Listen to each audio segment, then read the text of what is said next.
Bir xona, ikki xona qilingan uyga kelganmiz. Bugun bizga o'zi bunaqa uylar juda kam chiqadi.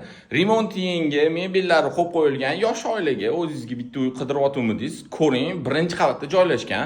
Alohida o'zini mana bunaqa kir-urish eshiklarigacha qilib qo'yilgan. Ham podyezddan ham o'zi kirsa bo'ladi, ham ko'cha tarafdan ham kirsa bo'ladigan qilingan. Bu joyimiz o'zi balkon bo'lgan. Balkonimiz oshxonaga ko'chirilgan. Keyin bu yoq tarafimizda katta zal, mebellari qo'yilgan, texnikadan xolodilnik, bu yoq tarafimizda bo'lsa televizorimizgacha qo'yib qo'yilgan. Bu bizning zalimiz bo'ldi. Yonida shundoq oshxonamiz bo'lgan. Oshxonani okamlar bitta yotoqxona, bolalarga yotoqxona qilib beriladi deb aytdilar. Xohlashsa endi bu yerga o'z oshxonani ham esichuk ko'chirib yuborsa bo'ladi. Keyin bu podyezdimizdan kir-urish eshik gipsokarton bilan to'sib qo'ydim dedilar. Nobodosiga ochib yuborsa bo'ladi.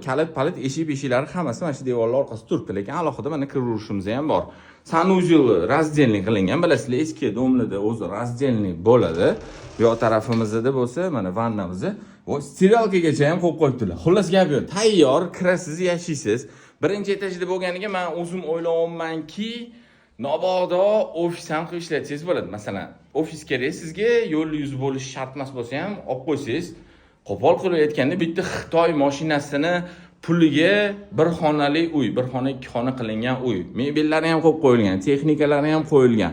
Narxiga kelamiz, $47,000 so'ralyapti.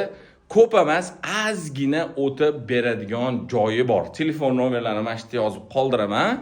Keling ko'ring, yoki Nobodo bir xonali uy qidirib yurgan tanishlaringiz bo'lsa, mana shu Mirzo Ulug'bek atrofidan shu videoni yuborib qo'yish esdan chiqmasin.